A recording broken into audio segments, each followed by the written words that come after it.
사랑하는 영락교회 지체들에게 주 안에서 평화 인사를 전합니다. 오늘은 2021년 12월 11일 토요일입니다. 오늘의 묵상 본문은 출애굽기 10장 21절로 29절까지의 말씀입니다. 오늘 본문 말씀 10장 21절부터의 말씀은 이렇게 시작합니다. 여호와께서 모세에게 이르시되 하늘을 향하여 내 손을 내밀어 애굽 땅 위에 흑암이 있게 하라. 곧 더듬을 만한 흑암이리라. 이제 주님의 아홉째 재앙이 시작되고 있습니다. 아홉째 재앙은 흑암의 재앙이죠. 하늘을 향하여 내 손을 내밀어, 하늘을 향하여 라도 반복되어 나오는 주님으로부터 말미암은 주님이 하시는 일이다라는 거죠. 모세를 통해서 이루시는 겁니다. 내 손을 내밀어 애굽 땅 위에 흑암이 있게 하라. 흑암이라는 게 코샤크 이런 말인데, 흑암, 영어로 하면 다크니스 이 정도 되겠죠. 흑암이 있게 하라. 곧 더듬을 만한 흑암이리라. 더듬을 만한 흑암이다라는 게 지금 무슨 말일까요? 베야메쉬 이런 말인데, 그냥 feel 또는 contact 이런 말이에요. 더듬을 만한 이렇게 해석을 했는데, 영어로 번역본에 보면 maybe felt 또는 shall grasp 이렇게 되어 있습니다. 이렇게 느낄 수 있는, 모든 사람들이 경험할 수 있는 그런 어둠이다. 그러니까 마치 굉장히 생생한 표현인 거죠. 해가 거두어진, 너무 어두워서 모든 사람들이 그 어둠을 느낄 수 있다는 거죠. 모든 사람들이 경험하게 되는 그 삶 속에 있는 그런 깊은 어두움, 그런 어둠을 이렇게 하나님이 짙게 내리신 겁니다. 22절에 모세가 하늘을 향하여 손을 내밀매 캄캄한 흑암이 3일 동안 애굽 온 땅에 있어서, 캄캄한 흑암이라는 게 있었는데 아펠라 코샤크 이런 말이에요. 근데 아펠라라는 것도 사실은 어두움이고 코샤크라는 것도 이제 어두움이죠. 그래서 동호 반복입니다. 히브루 리던던스라고 그러죠. 그 히브리의 독특한 문법적인 표현인데, 같은 말을 반복하는 것으로써 그 의미를 더 강하게 전달하는, 이제 이것이 그 히브리 리던던스의 의미인데, 그래서 아펠라라고 코샤크라는 건 같은 말이지만 이걸 두 개를 붙여서 그것이 얼마나 짙은 어둠이었는지를 이야기하는 거죠. 영어 성경에 보면 thick darkness 이렇게 했었는데, 그냥 다크니스가 아니지만 더 깊은, 말로 할 수 없는 그런 깊은 어두움이 온 애굽 땅에 미쳤다 이런 겁니다. 3일 동안 있었다라는 건 3일 동안의 어둠, 이 어둠이라고 하는 것은 이 빛과 대비되는 죽음이죠. 성경에서 흑암이 있었다라고 하는 것은 이제 그 어둠, 생명이 없는 이제 그런 심판의 의미가 담겨 있습니다. 주님의 진노의 의미가 담겨 있고 생명이 없는 죽음의 의미죠. 3일이라고 하는 것은 완전한 죽음의 의미, 완전히 끝났다라고 할 때 그 완전함이 3일의 의미입니다. 사라는 의미가 땅의 완전함을 의미한다면 3이라고 하는 건 하늘의 완전함을 의미하는 거죠. 3과 4가 만나서 7이 되면 신적인 신의 완성, 신의 질서의 완성을 의미하는 거죠. 3일 동안 애굽 온 땅에 있었다. 우리가 3일 만에 주님이 부활하시고, 3일이라는 건 온전함, 거의 죽은 게 같은 게 아니라 3일이 지났는데 이렇게 말하면 완전히 죽었다 이런 의미죠. 완전한 어둠입니다. 완전한 어둠, 빛이 없는 완전한 어둠, 심판이 애굽의 온 땅에 이렇게 임하는 것이죠. 23절에 그동안은 사람들이 서로 볼 수 없으며 자기 처소에서 일어나는 자가 없으되 온 이스라엘 자손들이 거주하는 곳에는 빛이 있었더라. 주님의 신비죠. 자기 처소에서 일어나는 자가 없었다라는 건 자기의 처소를 벗어날 수 없었다 이런 의미죠. 사람들이 서로 볼 수 없었다. 그 칠흑 같은 어둠이 임하니까 그런 어둠이 있죠. 달빛이 가려진 완전한 어둠, 밤 중에서도 그런 어둠이 낮이고 밤이고 3일 동안 계속됐다라는 겁니다. 우리 계시록 16장 10절 이런 데 보면은 그 흑암, 어두움이라는 것이 이제 하나님의 진노로서 이렇게 진노의 표상으로 나타나고, 또 에베소서 5장 같은 데 보면 광명의 은총, 빛이라고 하는 것이 주님의 은총을 상징하는 것이죠. 그런데 이게 아주 극명하게 보여지는 거예요. 애굽 사람들이 거주하는 곳에는 그 자리를, 그 집을 벗어날 수 없는, 그 집 안에서도 서로를 알아볼 수 없는 그런 흑암의 빛이 있는 반면에 이 이스라엘의 자손들이 거주하는 곳에는 빛이 있는, 그냥 일상을 사는 그런 빛이 있는 것이죠. 고센 땅과 이 애굽 땅 안에서도 구별되는 이런 역사가 동시에 일어나고 있다는 겁니다. 하나님의 은혜와 하나님의 함께하심을 하늘을 통해서 보여주시는 건데, 이것은 애굽 사람들에게는 더 큰 충격이고 각별한 의미였겠죠. 뭐 호트를 비롯해서 여러 이제 그 애굽의 신들이 있죠. 그런데 그리스의 거의 모든 신들은 애굽에 다 있습니다. 또 애굽의 신들도 있죠. 그렇게 수많은 신들이 있는데 그 중에 최고 신은 라예요. 레라고도 하고 태양신이죠. 태양신 라를 섬기는 것이 핵심이고 라의 아들이 바로입니다. 그런데 태양을 가렸어요. 흑암이 태양을 가리고 태양이 함께하지 않는다. 우리 출애굽기에 보면 아침마다 주님의 말씀을 받은 모세가 이제 바로를 만나러 가잖아요. 그런데 바로는 아침마다 왜 나일강에 나갔을까? 나일강에서 이제 제사를 지내기 위해 나가는 거죠. 아침에 산책 나가는 것이 아니라 제사를 지내기에 나가는 겁니다. 제사를 지내러 나가서 태양신 나에게 그날의 태양이 떠오르도록 그렇게 기도를 드리는 거죠. 그런데 매일 하루하루를 태양신 라가 주관하고 있는데 3일 동안 태양신이 가렸다라고 하는 것. 그러니까 태양신이 임하지 않는다.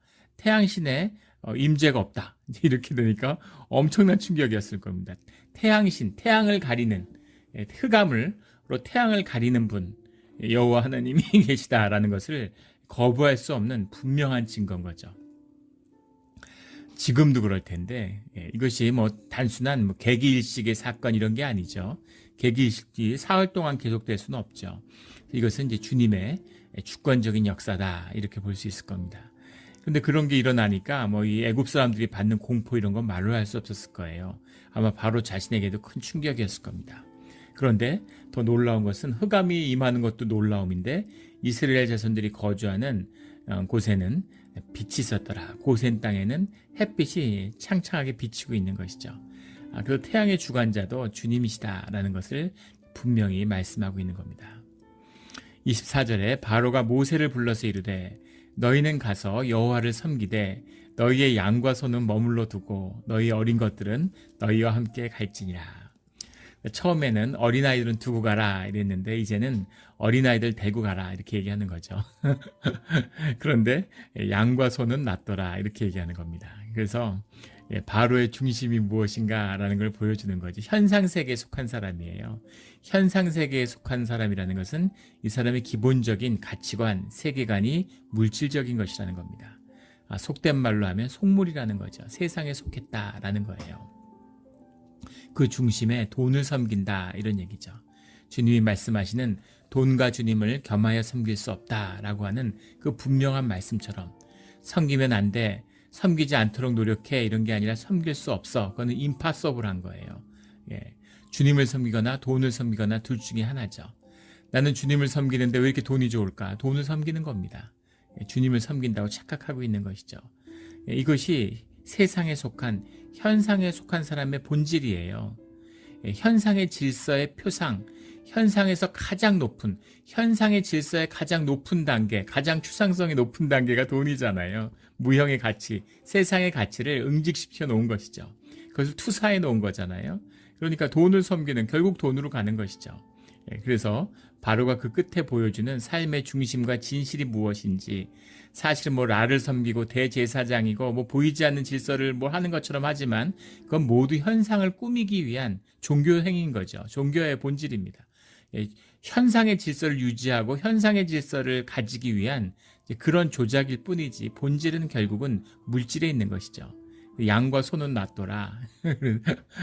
그래도 사람도 노동력을 착취해야 되니까 세상의 물질과 부가 더 어디서 왔어요? 사람의 노동력을 착취하기 때문이죠. 양과 소는 어떻게 기릅니까? 사람이 안 키우는데 양과 소가 어디 있어요? 돈의 가치라는 것, 세상의 가치라는 게 결국은 생명에서 노동력이라고 하는 그 노동을 분리시킨 거잖아요. 그걸 가치로 모아놓아서 투사한 거죠. 그러니까 결국은 사람은 보내주는데 사람도 이제 안 보내주려다 사람은 보내주는데 양과 소는 나더라 이렇게 얘기하는 거죠. 진실이 나왔어요. 그래서 바로에게 결국 중요한 거는 양과 소인 거죠. 양과 소는 두고 가라 이런 거죠. 뭐 얘기를 많이 하고 이래도 이제 결국은 돈이다 이제 이런 것을 보여주는 겁니다. 예전에 그 장례 지도사를 하는 사람이 그런 분이 이제 그런 말씀을 하세요. 그 부모님 돌아가시고 뭐 가족을 잃고 유족들이 분쟁과 다툼이 많이 일어난다는 겁니다. 그런 걸 보는 게 제일 안타깝다. 그게 직업적 스트레스라는 거죠. 그런데 뭐 겉으로는 이런 명분을 내세우고 뭐 저런 명분을 내세우고 그럴듯하게 교양 있고 수준 있는 사람일수록 뭔가 멋지고 명분 있는 싸움을 싸우는 것 같지만 결국 보면은 그 본질은 이제 돈이라는 거죠. 세상이 다 그렇잖아요. 뭐 이렇게 싸우고 저렇게 싸우고 이런 이유 저런 이유를 대고 국가들이 뭐 이런저런 명분을 갖고 충돌하는 것 같지만 결국은 본질은 돈이죠. 그런 것처럼 바로의 본질이 무엇인가라는 것을 드러내고 있는 겁니다. 우리의 마음의 중심 가운데서 주님을 섬기는 세상과 세상의 돈의 권세를 끊고 주님의 권세 아래 살아가는 우리 모두가 되기를 주의 이름으로 축원합니다. 그 바로가 모세를 불러서 본질을 드러냈습니다. 25절에 모세가 이르되 왕이라도 우리 하나님 여호와께 드릴 제사와 번제물을 우리에게 주어야 하겠고, 이게 무슨 말이냐면 양과 소를 두고 가면 우리가 제사를 지내기 위해서 광야로 나가는 건데 그러면은 번제물은 뭐 어디 있습니까? 이런 얘기죠. 왕이 주시겠습니까? 이런 얘기입니다. 우리가 가서 제사를 드려야 되는데 양과 소를 두고 가라 그러면 그 주님이 이게 바칠 번제물은 어디 있습니까? 이런 얘기죠.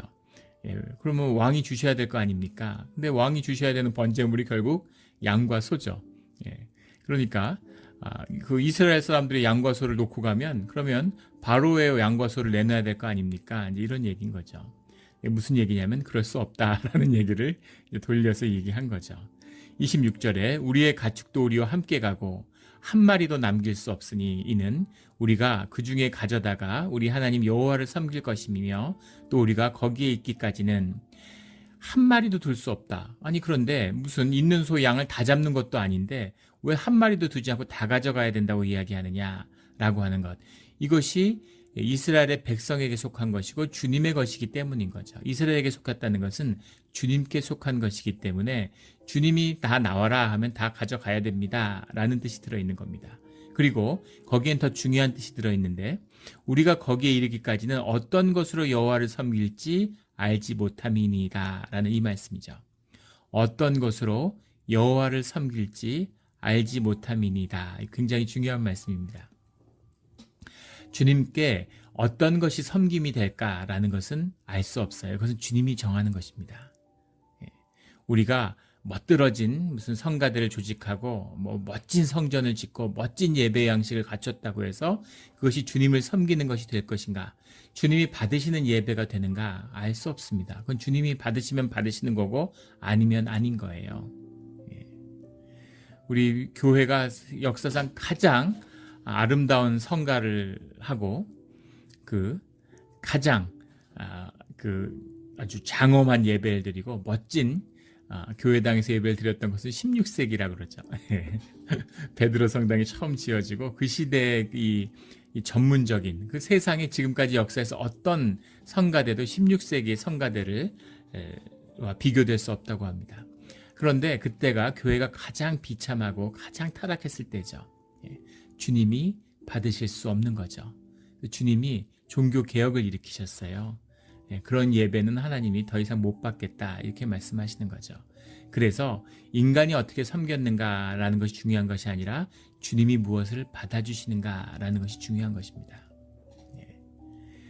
예루살렘의 교회는 물론 교회의 모판같이 교회가 시작되는 밑바탕이 됐지만 수만 명이 모이는 그런 거대한 그런 교회였음에도 불구하고 하나님이 벽돌 위에 벽돌 하나 남기지 않고 모두 흩어버리셨죠. 그래서 예루살렘 교회가 그냥 다 흩어져 버렸어요. 그런데 로마를 무너뜨린 초대 교회들은 다 20-30명씩이 모인 가정에 모이는 그런 작고 여인과 노예들이 주축이 된 그런 작은 공동체들이었습니다. 근데 그 교회들을 주님이 쓰셔서 로마를 뒤집고 주님의 복음을 전 세계에 퍼뜨리셨죠. 주님이 받으시는 예배의 의미가 무엇인가라는 거예요. 뭐 많은 사람을 섬기고 우리가 뭐 아프리카에 종합병원을 짓고 그런 게 중요한 게 아니라 사람 하나를 섬겨도 그것이 주님이 받으시고 주님에게 영광을 돌리는 주님의 영광을 드러내는 그런 사역인가 아닌가라는 것이 중요한 것이죠. 우리가 오늘 새벽 기도를 끝내고 이제 우리 말씀을 마치면 같이 우리 노숙자 방한복 나누는 겨울 방한복 나눔 그 행사를 성탄절 행사를 하려고 갑니다. 예.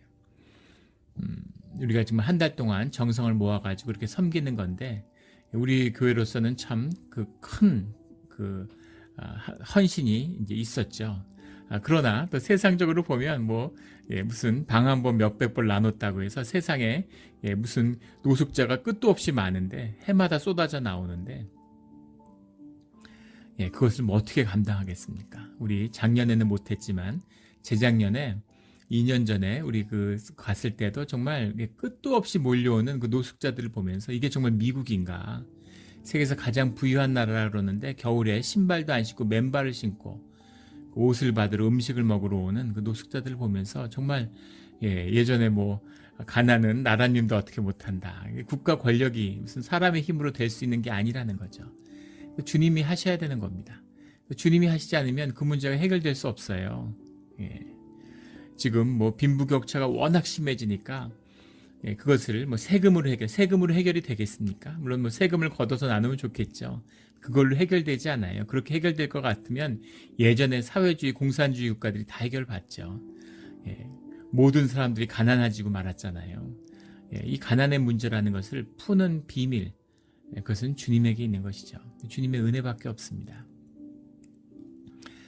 그 2차 대전 이후에 수백 개의 독립국이 생겼는데 그 나라들이 다 가난해서 출발했죠. 열심히 경제 개발을 해서 중진국에 들어간 나라들이 많았습니다. 근데 그 중에서 인구가 1000만 이상 되는 나라 중에 선진국에 진입한 나라는 한국이 대한민국이 유일하다는 거예요. 물론 싱가포르 같은 그런 도시국가도 있고 또 이스라엘 같은 나라들도 있지만 그건 작은 나라들이죠. 인구가 수백만 밖에 되지 않는 나라인데 수천만이 되는 나라 중에서 선진국이 된 유일한 나라라는 겁니다. 어떻게 그게 가능하겠어요? 아무도 못하는데 주님의 은혜인 거죠. 주님의 은혜가 아니면 세계 최빈국이었는데 반세기 전에 미얀마, 필리핀에서 경제 원조를 받던 나라잖아요. 근데 그런 나라가 선진국이 될 수 있는 비밀, 그 생명의 비밀이 오직 주님께 있는 것입니다. 주님이 하시는 일이죠. 그렇다고 해서 오늘날 대한민국에 가난이 없느냐? 사람들이 예전보단 잘 살게 됐지만 더 극심한 빈부격차를 느낀다고 하죠. 그것을 해결할 수 있는 그 비밀, 그것은 주님이 하시는 일인데 주님이 그 일을 이 땅에 행하시는 이 길의 시작이 오늘 모세가 하늘을 향하여 손을 내미는 것처럼 주의 자녀들이 주님의 뜻에 따라 순종하며 주님의 뜻을 행하는 것에 있는 것이다 라는 것을 보여주고 있는 겁니다. 이 모세 주님께 순종해서 자기의 삶 가운데 주님을 믿고 손을 하늘로 드는 기도하는 그 모습 하나가 주님의 역사의 시작인 거예요. 이것이 신앙의 비밀이고 우리의 믿음의 비밀입니다. 이 일이 일어나야 되는 것이죠. 이 진실한 주님 옆에 손을 들고 기도하는, 손을 들어 찬송하는 그 일을, 그 예배가 우리 가운데 이루어져야 하는 것입니다. 그 진실함, 그 자원하는 심령의 예배. 근데 그 어떤 것을 주님이 받으실지는 주님이 결정하시는 거죠. 진짜 비둘기 한 쌍을 받으실지, 아니면 소 한 마리를 받으실지, 아니면 과부의 두 닙돈을 받으실는지, 아니면 정말 가난한 자를 위해서 내 옷을 한 벌 나누는 그 정성을 주님이 받아주실는지, 그 받아주시는 모습은 주님이 정하시는 것이다 라는 겁니다. 우리가 무슨 그럴듯하고 멋져서 뭘 해서 되는 게 아니죠. 주님이 은혜로 오직 100% 주님의 은혜로 받아주시는 거예요. 우리는 우리의 최선을 다하는 거죠. 우리가 할 수 있는 주님의 뜻에 합당하기 위한 자원하는 심령의 최선을 다하는 겁니다. 그러나 그렇다고 해서 그것이 온전함을 이룰 수도 없고 그것이 온전한 선과 의를 이룰 수 없죠. 거짓이고 결국 불의로 끝나는 것입니다. 주님이 그것을 우리의 마음을 자원하는 심령을 은혜로 받아주셔서 그 우리의 삶의 자리를 의롭다 하시고 믿음으로 받아주시고 우리를 세워주시고 주님의 성령이 함께해 주셔서 온전한 선을 의를 이루어 주시는 겁니다. 오늘 사역 가운데서도 주님이 그런 온전함을 이루어 주실 줄 믿는 것이죠. 주님이 그 길을 통해서 주님의 선한 역사의 문을 열어주실 걸 믿는 거죠. 그 주님의 은혜에 의지해서 가는 것입니다. 우리가 누굴 섬기겠어요? 우리가 무슨 우리 안에서 선한 것이 나오겠어요? 근데 그런 것을 허락하시고 끌어내어 주시는 그런 주님의 역사에 감사하는 거죠. 그 은혜가 우리의 삶에 진정한 예배가 돼서 주님이 받으실 만한 그런 우리의 삶, 우리의 공동체, 우리의 교회, 우리의 예배가 되기를 예수 그리스도 이름으로 축원합니다. 어떤 곳으로 여호와를 섬길지 알지 못함이니이다. 정직한 고백이죠. 예. 뭐 어떤 사람들은 주석 같은 데 보면 뭐 바로에 받아치고 바로를 이렇게 농락하는 그런 무슨 모세 화술같이 얘기하는데 말도 안 되는 소리죠. 예, 무슨 바로하고 뭘 겨루겠습니까? 이 하나님의 권능에 붙들려 있는데 하나님이 하시는 말씀을 선포하고 있는데 무슨 바로를 설득할 게 뭐가 있어요? 완전히 굴복시킬 수도 있고 짓밟을 수도 있겠죠. 그러나 그것이 주님의 뜻이 아닙니다. 주님이 바로를 짓밟으려고 했으면 처음부터 짓밟지 뭐하러 이렇게 계속 기회를 주고 바로가 거짓말 치고 속이는데 속아주겠어요. 예, 바로와 애구베를 돌이키려고 하는 주님의 뜻도 함께 있는 것이죠. 그 재앙을 통해서 히브리 사람들을 깨우치고 히브리 사람들이 400년을 노예로 살았는데 노예가 주인보다 선하겠습니까?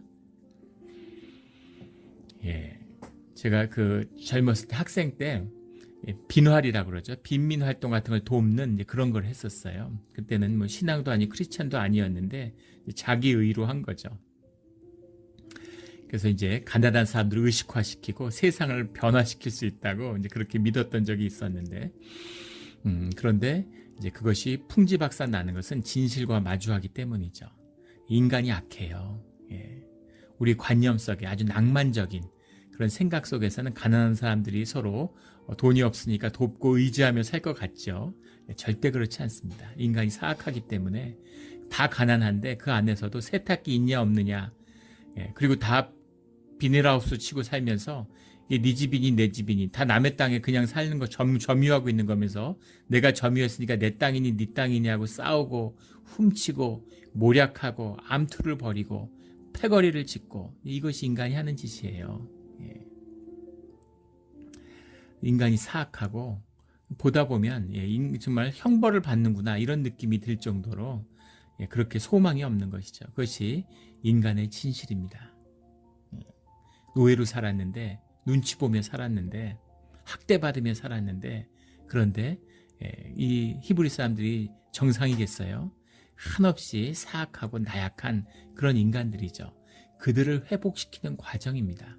주님의 임재를 계속 나타내면서 주님의 영이신데 주님의 말씀을 계속 선포하고 드러내면서 주님을 만나가는 그 과정 가운데 있는 것이죠. 애굽 사람이라도 주님께 돌이키면 이스라엘이 되는 것입니다. 그 초청 가운데 있는 것이에요. 그런데 바로의 마음이 돌이키지 않고 바로의 마음은 완악한 것이죠. 바로의 마음을 완악하게 되는 것은 주님의 섭리 가운데 있는 것입니다. 그러나 보다 중요한 것은 이 바로 가운데 진실함이 없다는 것이죠. 바로가 선하면 구해주고 이런 게 아닙니다. 다 악하죠. 그러나 중요한 것은 다 악하지만 이스라엘은 학대받고 있다는 것입니다. 그들이 학대받고 있는 불의의 희생자가 되고 있다는 것이 중요하죠. 더 중요한 것은 학대받기 때문만이 아니라 그들이 아브라함과 이삭과 야곱의 자손이고 아브라함과 이삭과 야곱과 주님이 믿음의 약속을 믿음의 언약으로 그들을 구속한 주님의 은혜가 그 약속 가운데 이어지고 있다라는 것이 중요한 것이죠. 그렇다고 해서 이스라엘만 구원해? 그게 아니죠. 이스라엘이라는 것은 주님의 영적인 자녀죠. 언약의 자녀입니다.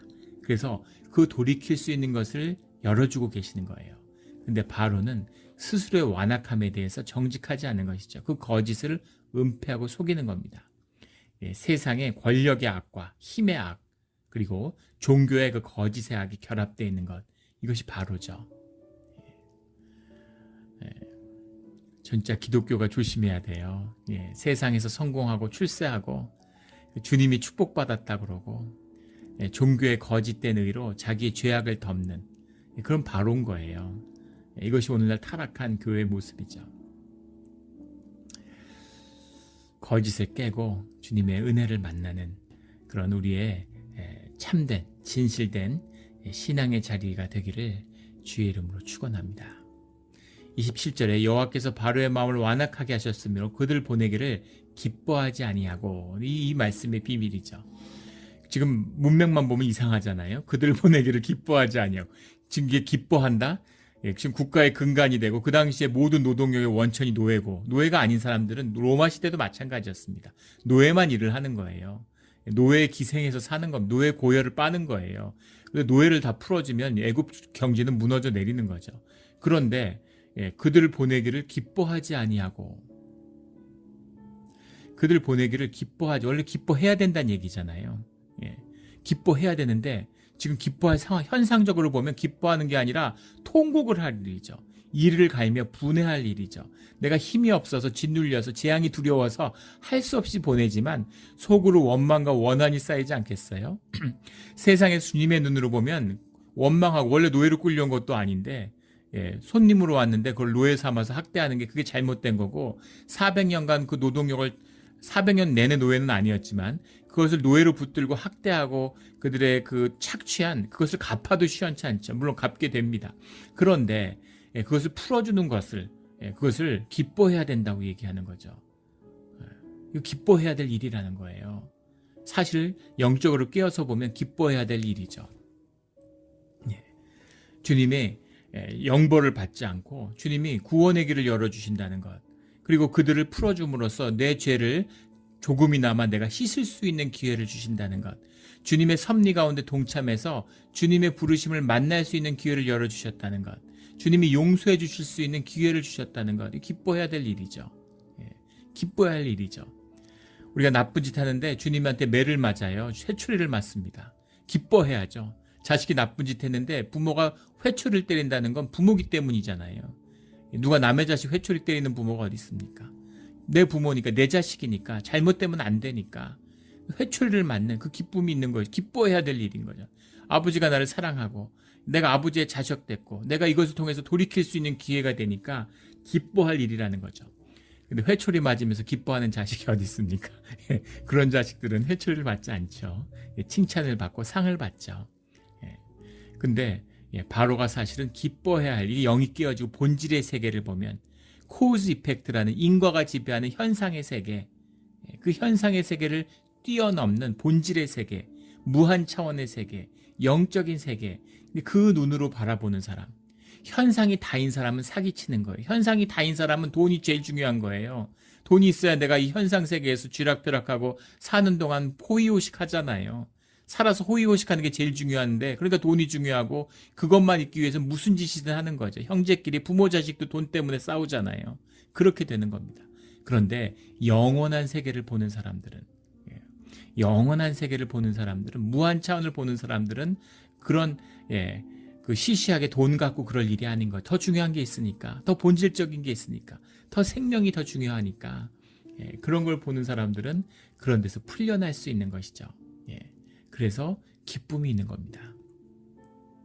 예전에 우리 전래 구전 이의 동화 중에 그런 이야기가 있죠. 형제가 우회가 좋았는데, 그런데 들에 나가서 일을 하다가 우연히 금덩이 2덩이를 찾아서 형제가 금을 들고 이제 집에 오는 거죠.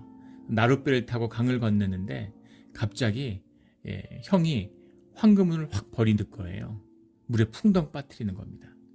그러자마자 갑자기 동생도 돌을 들어서, 황금을 들어서 강물에 휙 던져서 빠뜨리는 거죠. 둘 다 놀란 거죠. 그래서 건너편에 와서 야, 왜 돌을 던졌냐고 서로 물어보는 거예요. 그 황금을 왜 던졌냐고. 그러니까 서로 고백하는데 그 형이 먼저 얘기를 하는 거죠. 야, 내가 황금을 동을 보고 있으니까 아무리 봐도 네게 더 커 보이더라는 거죠. 그리고 마음속에서 야, 이놈만 내려치면은 돌로, 그러면 저 황금도 내게 되는데, 그런 마음이 들 때 너무 무섭고 두려웠다는 거죠. 그래서 큰일 나겠구나 싶어서 너무 두려운 마음에 그 황금을 던졌다고. 그러니까 동생도 사실은 나도 똑같은 마음이 있었다고, 너무너무 무섭고 두려워서 그 황금을 던졌다고 그렇게 이야기하더라는 겁니다. 둘이서 너무 기뻐하고 고마워하면서 어깨동무를 하고 집으로 돌아왔다는 거죠. 정말 삶 가운데 소중하고 중요한 것이 무엇인지를 만난 겁니다. 물론 황금은 무조건 던져야 되느냐? 그렇지 않죠. 황금을 가지고 그것을 좋게 쓰고 나눌 수 있고 다스릴 수 있는 생명의 권세가 있으면 황금이 많을수록 좋겠죠. 그러나 내가 황금을 다스리지 못하고 황금의 종로로 탈 만한 내 모습이라면, 그러면 그게 없는 게 축복인 것이죠. 그것이 우리 삶의 자리입니다. 주님의 자녀가 가난하다, 가난해야 될 이유가 있는 거예요. 주님이 허락하신 거고 그 뜻 가운데 감사함으로 진실하게 가난하게 살아야 될 때가 있는 것입니다. 그리고 그것이 다루어지면 주님이 무조건 우리가 어렵고 고생하라고 보내신 게 아니잖아요. 고난이 있지만 고난의 차원을 높여주시죠. 다양한 어려움을 겪게 돼요. 그러나 그 모든 것이 주 안에 있다면 주님의 은혜와 주님의 공급하심과 주님이 함께 하시는 그 생명의 기쁨을 누리며 살게 되는 것입니다. 이것이 우리의 삶에 숨겨진 진짜 비밀이죠.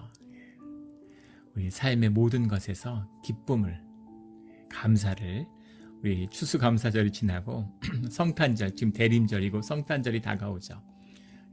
다다음 주가 이제 성탄절입니다. 이 성탄주일의 기쁨, 이 깊은 비밀을, 이 감사를, 이 기쁨이 회복되는 올해의 성탄주일이 되기를, 대림절이 되기를 주의 이름으로 축원합니다. 28절에 바로가 모세에게 이르되 너는 나를 떠나가고 스스로 삼가 다시 내 얼굴을 보지 말라. 내가 내 얼굴을 보는 날에는 죽으리라. 29절에 모세가 이르되 당신이 말씀하신 대로 내가 다시는 당신의 얼굴을 보지 아니하리다. 이렇게 바로와 모세가, 이게 마지막은 아니었죠. 그런데 이제 바로의 진심이 이제 드러나는 겁니다. 양과 소는 들고 가라 하는 그 말처럼 사실은 죽이고 싶고 죽으리라, 죽이겠다 이 얘기입니다. 사실은 두려워서 참았는데 이제는 못 참는다. 근데 이것도 어리석은 얘기죠. 모세를 죽일 수 있겠습니까? 절대 못 죽이죠. 지금 하늘의 권세가, 주님의 권세가 모세에게 머물고 있는데 그 생명이 주님께 있는데 어떻게 모세의 생명을 건드려요? 모세의 생명을 해하려고 죽이려는 마음이 일어났기 때문에 이제 죽음의 해가 모세, 그 바로와 그의 집안에게 미치게 되는 거죠. 주님의 은혜 가운데 있지 않으면 결국 코우스 이펙트, 인과응보, 인연의 세계, 카르마의 세계에 갇히는 거예요. 카르마로 살아가는 겁니다. 그럼 끝이 다 비참한 거죠. 제가 목사를 하면서 겪게 되는 가장 어려움일 수도 있고 가장 큰 은혜일 수도 있죠. 둘 다일 텐데 장례를 집례하는 것입니다. 장례를 집례하는데 참 그 죽음에 대한 그 죽음이 가지는 두려움이 있죠. 모든 것을 그 나띵으로 만들어버리는, 모든 현상세계, 살아온 삶, 어떻게 살았던, 무엇을 했던 그 모든 것이 다 무로 돌아가는, 그것이 죽음의 두려움입니다. 사람들이 죽음을 외면하고 죽음을 두려워하죠. 그런데 동시에 장례를 집례하면서 경험하게 되는 기쁨 가운데 하나는 그것이 진실이기 때문이에요. 삶에 정말 중요한 것이 무엇인지, 산다는 의미가 무엇인지를 계속 새롭게 할 수 있다는 그런 기쁨이 있습니다. 근데 정말 신앙 가운데 살고 우리가 교회가 한 가족 가운데 죽음을 맞이한다는 게 얼마나 큰 은혜인가, 주님이 이 땅에 베풀어 주신 얼마나 큰 은혜인가라는 것을 장례 때 보게 됩니다. 삶의 의미, 삶의 가치 있고 소중했다는 것을 보게 되는, 하늘나라를 미리 보는 그런 기쁨을 만나게 돼요. 근데 그런 것이 없이 산 분들, 뭐 이렇게 살았고 저렇게 살았고, 근데 삶이 아무 의미가 없는 것이죠. 비통한 것입니다. 정말 비통하고 비참한 것이에요. 그것이죠. 사실은 죽음이라는 것은 우리가 회전문처럼 문을 돌아서 다른 곳으로 나가는 거잖아요. 한 문을 열고 새로운 차원으로 가는 것입니다. 이 현상의 차원에서 무한의 차원으로 가는 것이죠. 이 육신의 생명을 넘어서 영생을 누리는 거죠. 영생을 살아서 누린 사람들은 죽음을 넘어가는 거죠. 그런데 그 죽음의 문턱에 걸려서 모든 것이 무너지는 그런 삶의 순간을 맞이하는 겁니다. 바로와 모세에게 있어서 그 죽음의 의미, 현상이 그 육신을 갖고 있으니까 똑같은 죽음같이 생각하는 거죠. 그러나 그 죽음의 의미는 완전히 달라요. 모세를 죽일 수도 없지만 설령 주님이 허락하셔서 모세가 죽는다고 해서 달라질 게 뭐가 있습니까? 바로는 이게 다 모세 때문이야, 모세만 죽이면 돼. 그런데 모세가 아니죠. 이 모든 문제는 주님 때문입니다. 주님이 하시는 거예요. 주님이 계시는데 모세 데리고 간다고 뭐가 달라집니까? 하나님이 돌들을 들어서도 주님의 일을 성취하실 수 있으시죠.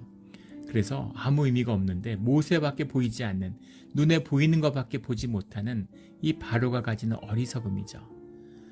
물론 모세도 왕자로 자랐으니까 굉장한 학식을 갖춘 사람이겠지만 그 시대 최고의 학자입니다. 예전에 왕정이 다 그랬죠.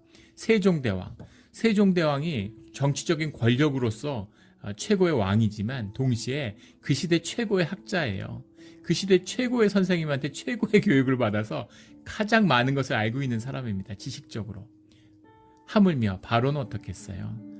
바로는 대제사장이고 그 시대 최고의 학자고 통치자입니다. 모든 세상의 정보를 다 가지고 있어요. 그러나 바로가 가지는 이 근본적인 어리석음, 이 한없이 아둔하고 어리석음, 이것을 벗어날 수 없는 것이죠. 이것이 인간의 모습입니다. 모세라고 지금 바로한테 가서 이렇게 계속 쏘으면서 목숨을 걸고 주님의 말씀을 선포하는 게 쉬운 일이었겠어요? 바로가 보지 않겠다 이러니까 모세도 이제 당신 얼굴을 보지 않겠다 이렇게 얘기하는 거죠. 주님의 재앙과 그 의지가 이제 이루어지는 10번째 재앙, 흑암의 재앙에서도 그 뜻을 분별하지 못하는 겁니다. 결국 육신의 죽음, 현상의 죽음, 그 죽음의 재앙을 맞이하게 되는 거죠. 어떻게 이렇게 어리석을 수가 있을까? 근데 이게 우리의 모습이잖아요. 결국은 주님을 피하고 평생 교회를 다녀도 주님을 만나지 못하고 제대로 된 예배를 한번 드리지 못하고 평생 한 번을 11조의 삶을 살지 못하는 겁니다. 내 삶을 주님께 한 번 내어드리질 못해요. 평생 교회를 다녀도 그렇습니다. 교회에서 태어나고 자라도 그래요. 내 재단을 한 번 쌓지 못해서 내 삶의 자를 한 번 갖지 못해서 주님이 그토록 얘기하시는데 한 번 내 삶을 주님께 내어드리지 못하는 거죠. 그리고 결국은 죽음을 맞이하는 겁니다. 육신의 죽음. 그때가 돼서야 다 끝이구나. 평생을 쌓았는데 결국은 인생이 허무하고 다 낭비였구나. 한없이 어리석었구나. 비참하구나 하는 그 진실을 만나게 되는 것. 이게 우리의 삶의 자리인 것이죠. 우리 기쁨으로, 자원하는 심령으로, 진실로 주님께 예배를 드리는 주의 자녀가 되기를 예수 그리스도 이름으로 축원합니다. 아멘. 함께 기도드리겠습니다. 하나님 아버지 감사합니다. 주의 자녀 삼아주신 것 감사하고 이토록 악하고 어리석은 우리에게 하나님 십자가의 은혜를 베풀어 주셔서 우리를 주님과 동행하는 영생의 길로, 구원의 길로 이끌어 주신 것 감사합니다. 구속의 은혜에 한없이 주님이 기뻐할 수 있는 우리의 심령을 허락해 주신 것 감사합니다. 주님 늘 함께하여 주시고 우리의 어떤 것이 예배가 될는지는 주님이 정하시는 것이오니 우리가 부족하지만, 우리가 부끄럽지만, 우리가 죄인이지만 주님의 용서하심에 감사하며 자원하는 심령으로 주님 앞에 나아가는 그 작은 헌신과 작은 봉사 가운데 주님이 그것을 우리의 예배로, 우리의 살아있는 제사로 받아주시기를 소원합니다. 주님 감사합니다. 오늘 주님의 뜻으로 우리 교회 성도들이 함께 노숙자들을 섬기러 나갑니다. 작은 일이지만, 보잘것없는 그런 삶의 나눔이지만 주님을 믿고 주님의 큰 은혜를, 주님의 역사하심을 의지하며 또 교회를 들어 써주시는 은혜에 감사하는 그 마음으로 나갑니다. 주님, 작은 시작이 진실하기에, 생명이기에 자라나서 큰 나무가 되고 50, 30배, 60배, 100배의 열매를 맺는, 하늘에 뿌리를 들고 이 땅의 열매를 맺고 누려 살아가는 주의 자녀들, 그 삶이 시작되는 오늘 하루가 되게 하여 주시옵소서. 감사드리며 예수 그리스도 이름으로 기도드렸습니다. 아멘.